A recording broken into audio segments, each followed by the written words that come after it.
Lahore central jail में 23 मार्च 1931 की शुरुआत किसी और दिन की तरह ही हुई थी। फर्क सिर्फ इतना था कि सुबह सुबह जोर की आंधी आई थी, बहुत तेज। लेकिन जेल के कैदियों को थोड़ा अजीब सा लगा जब 4 बजे ही वार्डन चरत सिंह ने उनसे आकर कहा कि वो अपनी अपनी कोठरियों में चले जाएं। उन्होंने कारण नहीं बताया था। उनके मुंह से सिर्फ ये निकला कि आदेश ऊपर से है। अभी कैदी सोच ही रहे थे कि माजरा क्या है। जेल का नाई बरकत हर कमरे के सामने फुसफुसाते हुए गुजरा कि आज रात भगत सिंह, राजगुरु और सुखदेव को फांसी दी जाने वाली है। उस क्षण की निश्चिंता ने उनको झकझोर कर रख दिया। कैदियों ने बरकत से मनुहार की कि वो फांसी के बाद भगत सिंह की कोई भी चीज जैसे पेन, कंघा या घड़ी उन्हें ला कर दें ताकि वो अपने पोते पोतियों को बता सकें कि कभी वो भी भगत सिंह के साथ जेल में बंद थे। बरकत भगत सिंह की कोठरी में गया और वहां से उनका पेन और कंघा ले आया। सारे कैदियों में होड़ लग गई कि किसका उस पर अधिकार हो। आखिर में ड्रॉ निकाला गया, लाहौर कॉन्स्पिरेसी केस। अब सब कैदी चुप हो चले थे। उनकी निगाहें उनकी कोठरी से गुजरने वाले रास्ते पर लगी हुई थी। भगत सिंह उनके साथ फांसी पर लटकाए जाने के लिए उसी रास्ते से गुजरने वाले थे। एक बार पहले जब भगत सिंह उसी रास्ते से ले जाए जा रहे थे तो पंजाब कांग्रेस के नेता भीमसेन सच्चर ने आवाज ऊंची कर उनसे पूछा था, आप और आपके साथियों ने लाहौर कॉन्स्पिरेसी केस में अपना बचाव क्यों नहीं किया? भगत सिंह का जवाब था, इनकलाबियों को मरना ही होता है क्योंकि उनके मरने से ही उनका अभियान मजबूत होता है, अदालत में अपील से नहीं। वार्डन चरत सिंह भगत सिंह के खैर ख्वाह थे और अपनी तरफ से जो कुछ बन पड़ता था उनके लिए किया करते थे। उनकी वजह से ही लाहौर की द्वारकादास लाइब्रेरी से भगत सिंह के लिए किताबें निकलकर जेल के अंदर आ पाती थी। भगत सिंह की जेल की जिंदगी काफी कठिन थी। किताबें पढ़ने का शौक हो चला था उन्हें कि एक बार उन्होंने अपने स्कूल के साथी जयदेव कपूर को लिखा था कि वो उनके लिए कार्ल लिब्नेख्त की मिलिट्रिज्म, लेनिन की लेफ्ट विंग कम्युनिज्म और ऑप्टन सिंक्लेयर का उपन्यास द स्पाई कुलबीर के जरिए भिजवाएं। भगत सिंह जेल की कठिन जिंदगी के आदी हो चले थे। उनकी कोठरी नंबर 14 का फर्श पक्का नहीं था, उस पर घास उगी हुई थी। कोठरी में बस इतनी ही जगह थी कि उनका 5 फुट 10 इंच का शरीर बमुश्किल उसमें लेट पाए। भगत सिंह को फांसी दिए जाने से 2 घंटे पहले उनके वकील प्राणनाथ मेहता उनसे मिलने पहुंचे। मेहता ने बाद में लिखा कि भगत सिंह अपनी छोटी सी कोठरी में पिंजड़े में बंद शेर की तरह चक्कर लगा रहे थे। इनकलाब जिंदाबाद। उन्होंने मुस्कुराकर मेहता को स्वागत किया और पूछा कि आप मेरी किताब रिवोल्यूशनरी लेनिन लाए या नहीं। जब मेहता ने उन्हें किताब दी तो वे उसे उसी समय पढ़ने लगे मानो उनके पास अब ज्यादा समय न बचा। मेहता ने उनसे पूछा कि क्या आप देश को कोई संदेश देना चाहेंगे। भगत सिंह ने किताब से अपना मुंह हटाए बगैर कहा, सिर्फ 2 संदेश, साम्राज्यवाद मुर्दाबाद और इनकलाब जिंदाबाद।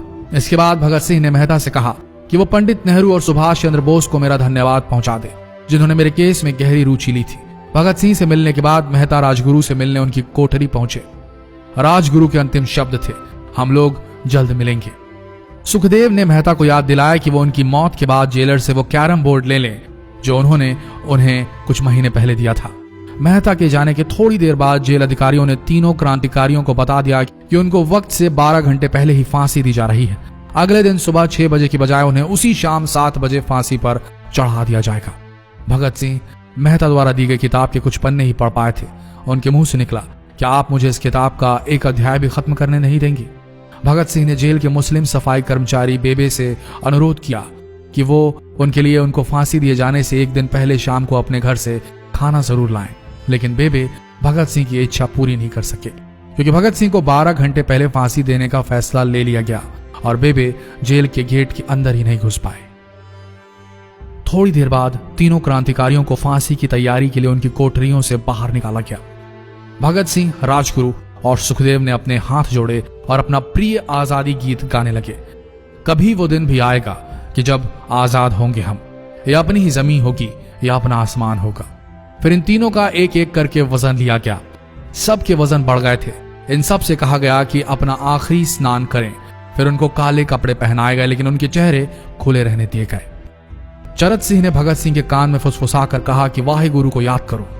फांसी का तख्ता भगत सिंह लिए बोले, पूरी जिंदगी मैंने ईश्वर को याद नहीं किया।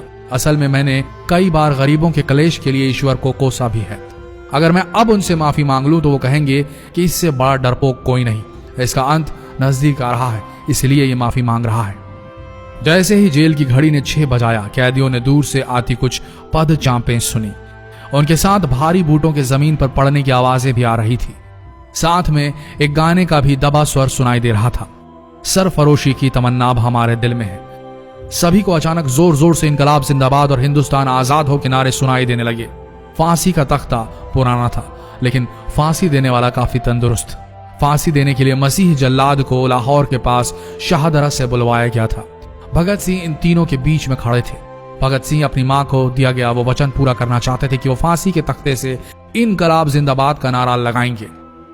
लाहौर जिला कांग्रेस के सचिव पिंडी दास सोंधी का घर लाहौर सेंट्रल जेल से बिल्कुल लगा हुआ था।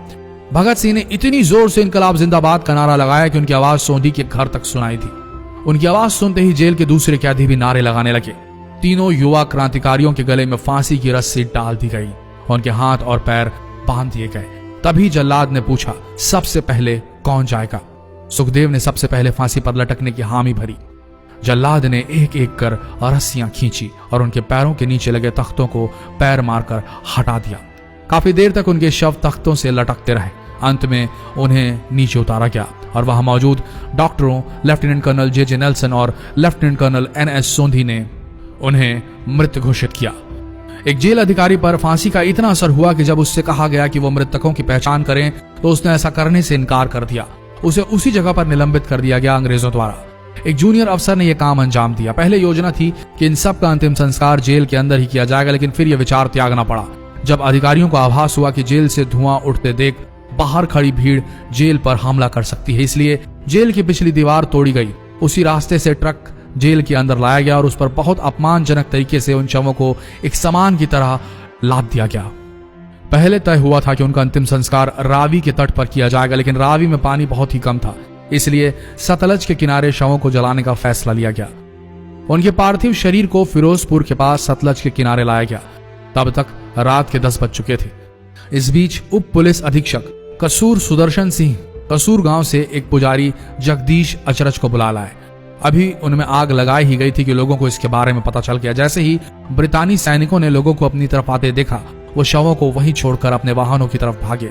सारी रात गांव के लोगों ने उन शवों के चारों ओर पहरा दिया।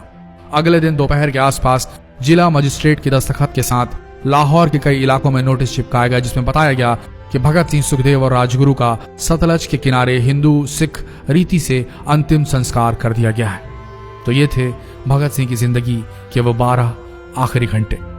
आशा करते हैं इस वीडियो में सुनाई गई ये कहानी आज युवा पीढ़ी के दिलों में मर चुके देशभक्ति को जगाने में कामयाब होंगे। जितना हो सके इस संदेश को पूरे देश में पहुंचाएं।